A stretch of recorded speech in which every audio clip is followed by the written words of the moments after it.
নমস্কার বন্ধুরা, তোমাদের সবাইকে শৈলী হোম কিচেনে অনেক অনেক স্বাগত। আশা করি তোমরা সবাই ভালো আছো এবং সুস্থ আছো। আজকে রান্না করব ভেন্ডি ভাজা। এই জন্য আমি প্রায় 250 গ্রাম ভেন্ডি নিয়ে নিয়েছি। ভেন্ডিগুলো খুব ভালো করে ধুয়ে নিতে হবে। ধুয়ে নিয়ে একটু জল ঝরিয়ে ভেন্ডিগুলো ভালো করে কেটে নিচ্ছি। ভেন্ডি সামনে এবং পিছনের দিক অল্প কেটে বাদ দিয়ে ভেন্ডিগুলো ছোটো ছোটো টুকরো করে কেটে নিচ্ছি। দেখো বন্ধুরা, আমার ভেন্ডি কাটা হয়ে গেছে। এখন এই ভেন্ডিগুলোর মধ্যে আমি কয়েক চামচ বেসন দিয়ে দেবো। এখানে 2 চামচ বেসন দিলাম, হাফ চামচ লাল লঙ্কার গুঁড়ো দিলাম এবং হলুদ গুঁড়ো দিলাম ও সামান্য চিনি দিলাম এবং লবণ দিলাম। দিয়ে খুব ভালো করে এগুলি ভেন্ডির সাথে মাখিয়ে নিলাম। ভেন্ডির সাথে এগুলি মাখিয়ে 10 মিনিট আমি ঢাকা দিয়ে রেখে দেবো। এরপরে ভেজে দেবো। এখন একটি ফ্রাইং প্যান গ্যাসের উপর বসিয়ে গরম করে দিলাম। এর মধ্যে সর্ষের তেল দিয়ে দিলাম। সর্ষের তেল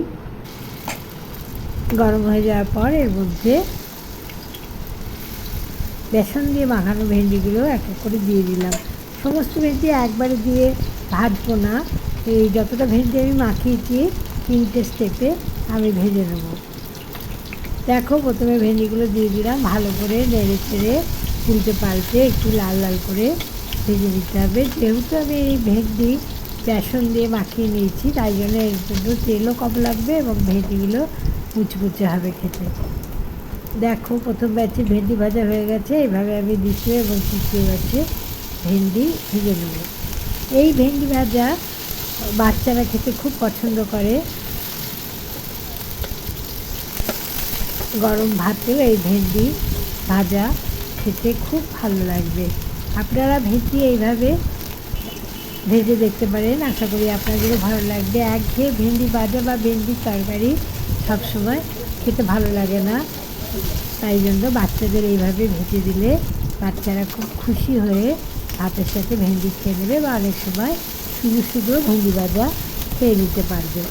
দেখুন, আমি এইভাবেই সমস্ত ভেন্ডি ভেজে নিলাম।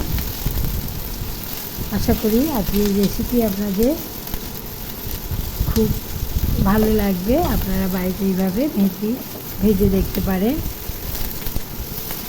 দেখুন, আমার ভেন্ডি ভাজা হয়ে গেছে। আমি এগুলো তুলে নিয়ে গরম গরম ভাতের সাথে পরিবেশন করে নেব।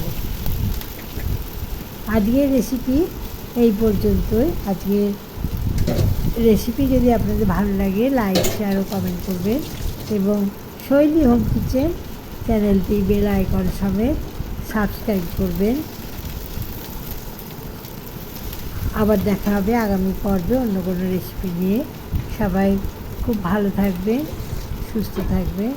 সবাইকে অনেক অনেক ধন্যবাদ জানাই। নমস্কার।